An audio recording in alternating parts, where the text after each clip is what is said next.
اور پھر اس طرح سے جو کچھ اقدامات تھے جن کو سراہا جانا چاہیے.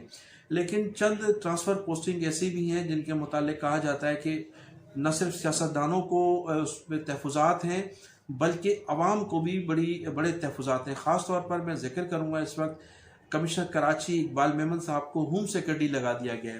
کمشنر کراچی جو ہیں اقبال میمن صاحب کراچی میں دودھ کے بڑھتے ہوئے نرخوں میں ان کا ایک بڑا اسکینڈل تھا اور اس حوالے سے جو خبریں آئی تھی وہ اقبال میمن صاحب اس میں ملوث تھے اور ان کے خلاف ایک بہت بڑا اسکینڈل ہے دودھ کا. اور دودھ کے علاوہ کچھ زمینوں کا بھی اسکینڈل ان کے ساتھ تھا. ان کو پھر ایک مرتبہ پھر ہوم سیکرٹری لگا دیا گیا ہے جبکہ ان کی تحقیقات ہونی چاہیے تھی, ان کی انکوائری ہونی چاہیے تھی, لیکن انہیں سیکرٹری داخلہ لگا دیا گیا ہے.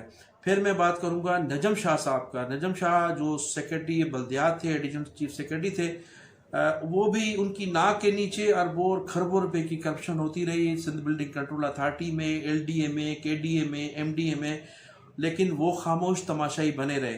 اور ان کی یہ خاموشی مجرمانہ تھی جس پر ان کو بجائے اس کے کہ ان کو جب سیکرٹری بلدیات سے ہٹایا گیا تھا تو ان کو کہیں سیکرٹری نہیں لگانا تھا, لیکن وہاں سے ہٹا کر ان کو صوبائی سیکرٹری صحت لگا دیا گیا. پھر Ishaq Khuhro Sindh building control authority کے جو ڈی جی تھے اسحاق کھوڑو صاحب, جنہوں نے پٹا سسٹم کے تحت اربوں روپے کی کرپشن کی تھی اور کراچی کے نقشے کو تبدیل کرنے میں ان کا ایک بڑا اہم کردار تھا. جو غیر قانونی تعمیرات تھی ان کے ناک کے نیچے ہوتی رہی, اس کو ایک مرتبہ پھر سندھ بلڈنگ کنٹرول اتھارٹی کا ڈی جی لگا دیا گیا ہے. اس طرح سے بہت سے متعدد ایسے افسران ماضی میں جن کے کرپشن کے بے پناہ ریکارڈ ہیں ان کو دوبارہ لگایا جا رہا ہے, جس کی وجہ سے نہ صرف ان سیاستدانوں کو جو ماضی کی صوبائی حکومتوں میں شامل نہیں تھے ان سیاستدانوں کو تحفظات بھی ہے اور پھر عوام میں بھی سخت تحفظات پایا جاتا ہے. ناظرین, آخر میں ذکر کروں گا میں وزیر اعلیٰ سندھ سید مراد علی شاہ صاحب جن کے خلاف مبینہ کرپشن کے حوالے سے گہرا تنگ کیا جا رہا ہے اور ان کے کئی ساتھیوں کے نام جو ہیں اسٹاپ لسٹ میں ڈال دیے گئے ہیں. کل تک تو 2 افسران کی اطلاعات تھیں, ایک تو تھے فروغ بشیر اور دوسرے تھے سلیم بھاجاری, لیکن آج یہ بھی معلوم ہوا ہے کہ اس اسٹاپ لسٹ میں بچل راہ پوٹو کا نام بھی شامل کیا گیا ہے. اب ان 3 افسران کی میں آپ کو تفصیلات بتاتا چلوں کہ فروغ بشیر کا تعلق پنجاب کے کسی علاقے سے ہے اور وہ جب مراد علی شاہ صاحب مشیر خزانہ تھے تو انہوں نے انہیں ایس پی دادو لگوایا تھا. پھر جب وہ وزیر اعلیٰ سندھ بنے تو پھر فروغ بشیر صاحب کو چیف منسٹر ہاؤس میں ایک نئی پوسٹ کریٹ کر کے وہاں تعینات کیا گیا تھا اور ایک طویل عرصے سے وہ بالکل رائٹ ہینڈ بنے ہوئے تھے مراد علی شاہ صاحب کے. ان کے تمام جو کاموں کا تھا جو ان کے احکامات تھے ان کو پر وہ عمل درآمد فروغ بشیر صاحب کرواتے تھے. پھر ذکر کروں گا سلیم بھاجاری صاحب. سلیم بھاجاری صاحب کا تعلق دادو سے ہے اور یہ ماضی میں ان کے والد محترم تھے عبداللہ شاہ صاحب جو اس وقت چیف منسٹر تھے, ان کے ساتھی تھے, یہ ان کے قریبی دوست بتائے جاتے ہیں. لیکن جو ہی مراد علی شاہ صاحب چیف منسٹر بنائے گئے تو سلیم بھاجاری صاحب نے چیف منسٹر ہاؤس میں جو ہے وہ اپنی پوسٹنگ کرائی اور پھر وہ اس طرح سے ایک طویل عرصہ تک چیف منسٹر ہاؤس میں تھے اور بالکل مراد علی شاہ صاحب کے رائٹ اور لیفٹ ہینڈ بنے ہوئے تھے.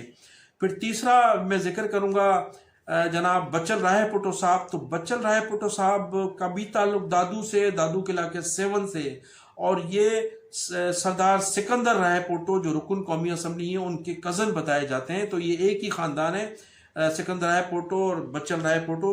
تو یہ بھی بہت کلوز فیملی بتائی جاتی ہے. رائے پوٹو فیملی کے کثیر تعداد میں ووٹ ہیں ان کے حلقے میں مراد علی شاہ صاحب کے.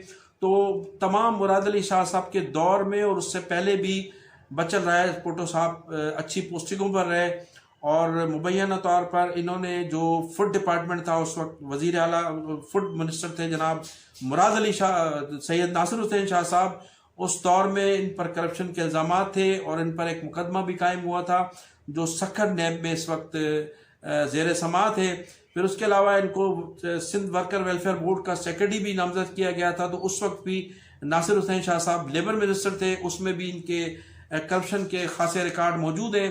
پھر سعید غنی صاحب کے دور میں بھی کرپشن کے ریکارڈ ان کے ہیں، اور سعید غنی صاحب ان کی کرپشن پر ایک پریس کانفرنس بھی کرنے جا رہے تھے، لیکن مراد علی شاہ صاحب نے ان کو روکا تھا اس پریس کانفرنس سے، اور اس طرح سے کئی افسران جو تھے وہ ملوث بتائے جاتے تھے۔ تو کافی جو ہے وہ کرپشن کے ریکارڈ ہیں بچن رائے بھٹو صاحب کے، اور لیبر ڈپارٹمنٹ، فوڈ ڈپارٹمنٹ میں جو انہوں نے کرپشن کی اس کے حوالے سے میں آپ کو الگ بلاگ کروں گا اور تمام تفصیلات سے آگاہ کروں گا آپ کو۔ تو اس وقت تک مراد علی شاہ صاحب کے لیے جو 3 افسران کے ٹاپ لسٹ میں نام ڈالے گئے ہیں، اور امکان یہی ہے کہ ان کو کسی بھی وقت بھی گرفتار کیا جا سکتا ہے۔ ان کی گرفتاری کے بعد سید مراد علی شاہ کی گرفتاری کے متعلق بھی کہا جاتا ہے کہ وہ بھی فی الفور گرفتار کر لیے جائیں گے۔ تو میں ناظرین انہی الفاظ کے ساتھ آپ سے اجازت چاہوں گا کہ آپ میرے چینل کو سبسکرائب بھی کیجیے گا، اور کمنٹ سیکشن میں جا کر اپنی قیمتی رائے کا اظہار ضرور کیجیے گا۔ پاکستان زندہ باد۔